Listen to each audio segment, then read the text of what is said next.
Good afternoon, everybody. This is Steve from the Aroundtable, and today I'd like to talk about the passing of the late great director Richard Donner.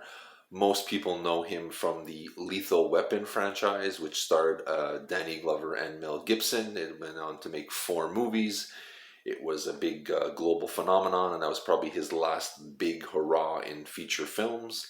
Although I like quite a few of his films, most notably, I would have to say 16 Blocks with Bruce Willis, which was, I think, came out in 2006, and that was his last big film or, feature film. And I thought it was really good. It was not as action packed as Die Hard, but it showed a different side to Bruce Willis. It was a character evaluation, but there was some action, and it was where Bruce Willis is like an alcoholic, down and out cop who kind of reevaluates his life as he's bringing this, how do you say this witness to a courthouse 16 blocks away, as every single NYPD blue cop is trying to kill this guy. So Bruce Willis has a choice: either hand them over to these guys and get them killed, or bring them over and do just due diligence and bring justice. Very interesting movie, such as was Assassins with Sylvester Stallone and Antonio Banderas and Julianne Moore. Stallone plays one of the top hitmen in the world who's looking to get out of the game, but as he's finding love and finding a reason to live, this up and coming hitman played by Antonio Banderas is trying to take him out to get the top spot. So it's showing the value of life, through you coming to terms with perhaps your death. That was an interesting play on that. And, although most people were hoping for another Rambo from Stallone, there was action, but also was something behind it a little more, which I thought was interesting. Another film of his that I thought was really good was Lady Hawk, which starred Matthew Broderick and Michelle Pfeiffer and Rodger Hauer. It's a medieval movie.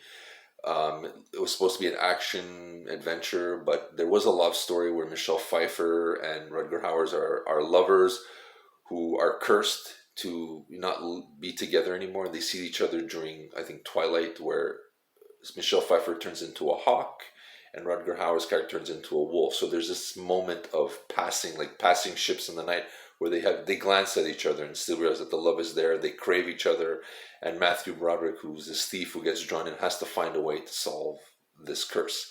I thought it was an interesting movie. It didn't do too well at the box office, but if you like action adventure and a solid romance film, it deserves a second look. The other thing for me, the other film that really, I think, got me to notice Richard Donner, like a lot of people, was Superman, with Christopher Reeve and Gene Hackman. And I think, like every other kid at that time, after seeing that movie, I believed I could fly. As crazy as that sounds, I played the Superman theme song of dun dun dun dun dun, and I was on my gallery with the towel flopping through the wind, and I thought I could fly. And I thought any director that can get a kid to believe in Superman. I know, as a kid you have your imagination, but he just brought you in, and him doing it the way he did with Superman in the real world, which became the staple for today's films, like with Nolan and everything. They do it in today's world, a superhero in our world. There's no comic book world, it's our world. So when people are saying, Bryan Singer started the craze of making good superhero movies with the X-Men films, I kind of disagree. I think Richard Donner did it first. I think he did it better. And I think he was underrated as a director. He didn't get his due diligence, his just due. Sorry, his just due. I think he deserves a retrospective. I think people can look at his films. He's really good.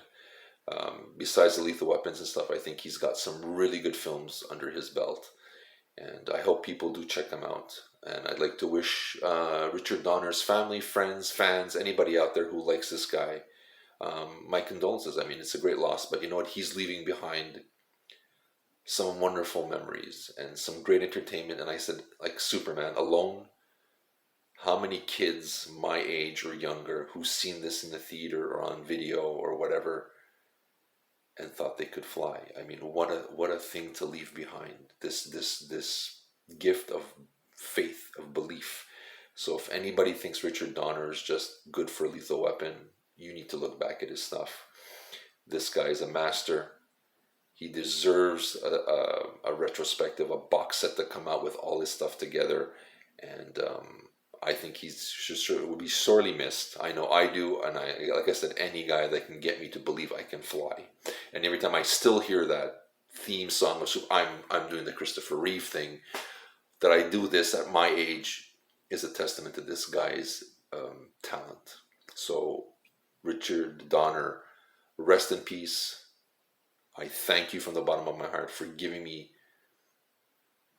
joy, sheer joy in movies, and this is one of the reasons why I do this and why I search out films, is to get something like that. So hopefully he gets his just due and people rediscover this guy. He's a master.